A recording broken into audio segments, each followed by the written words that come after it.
Alright, now this one is really hard, and I don't mean it just because the boss is hard, although it's one of the harder ones in the game, but see? If you don't land on a spring, then you land on spikes. That's pretty much... I want to be the guy-esque design there. So you gotta be really precise with your jumps. Okay, now here I'm on a spring, jumping. Okay, that's pretty good so far. Okay, now I'm safe if I land right against this wall. I go up, and I'm going from spring to spring just to be sure. There's a platform full of springs. Okay, now I'm going to what could be considered the midway. Why did I go back? That was stupid.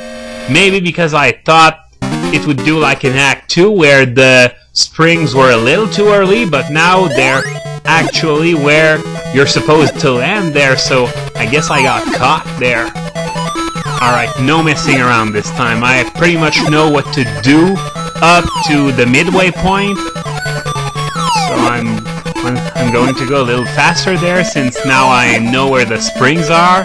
Now I gotta be careful not to move back, okay? Okay, now this is really hard. You gotta... Oh, I undershot it and now I'm gonna die. Great. The problem is, if you go as far to the right as you can, you're gonna end up in spikes. And if you're too conservative, you're gonna end up in spikes too. So you really gotta try and find that sweet spot. Oh! Not again! Why did I do that? I knew there were spikes there! I could have at least tilted a bit to the right so that I could at least land on the spring and get back up, but no! Can't do that, can we? Now this is perhaps the biggest one of Void in the whole game. And this is especially due to the fact that you have no rings. There is no forgiveness. This game shows no mercy. It doesn't fuck around. Now, let's try this jump again, hopefully... Yes! Yes! Yes! Oh, please, please, yes! I thought for a moment I was gonna end up in the spikes to the left. Okay, now it's the boss. Now this guy goes either down to the middle or up. Now it just went down and it's invincible while it's moving in that sphere. So I can land a hit when it's not invincible, and it's really not recommended to do what I did because you're just begging to die. You go over it while it goes to the middle. Okay, now I called it. It's possible to see it, but it's really not obvious because there's not much of a difference between when it goes down and when it goes... Oh! Oh, I thought it was gonna go down, and when it goes to the middle I was gonna say, okay, so... I killed that boss in one shot, which is actually pretty rare. I usually lose a few more lives there on top of all the lives I lose to the spikes. Alright, next zone is Mount Gimmick. It's our mandatory high-tech stage. And yeah, there are wheels like that you can use to gain momentum in the desired direction. Like this. It's actually not so hard if you know where you're going, like I am, since, as I said, I've been playing this game for 15 years, so I think I know the ropes a little bit. I may jump into spikes, into enemies too, but nothing really life-threatening as long as you have rings. Okay, we're gonna have a few spikes there. And an invincibility, which, if I remember... Yeah, it's a bit convenient since you can speed across all that place without going onto the conveyor belts.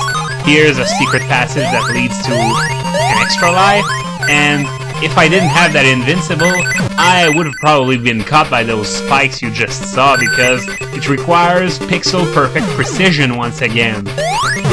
Okay, now we add little platforms like that to the fun. Okay. Oh! Usually I end up into those spikes as well. I remember once I was actually caught 6 or 7 times by these spikes before I could actually pull off that jump. Fortunately, I could always grab a ring to save me. Okay, now this part is fun because you get to burst through those spikes with the card. Go away, annoying spikes. That's for the pain you put me through in that last stage. Okay, now I got a few rings. From what I understand, you get rings when you already have a multiple of 10 rings when ending the stage, which for me, it always seems to happen in Mount Gimmick Act 1 and never anywhere else. And you can also get extra lives and even continues with pictures of Sonic and Tails respectively, but I have no clue how to do that. Okay, now this secret passage is where the 5th and final collectible Chaos Emerald lies, and it's not that hard. It's just conveyor belts, springs, wheels, all the standard Mount Gimmick stuff, and there it is, right there. No problem. There are a few spikes below there, but nothing threatening at all, really. Of course, the kicker is to actually know the existence of that secret passage, because if you don't know it, then you're not gonna get that Chaos Emerald, period. Of course, that's... I hate these things. Those are robots that self-destruct when you get close.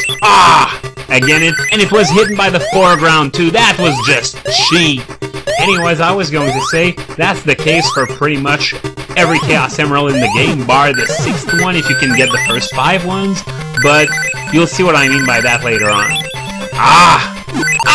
Damn it!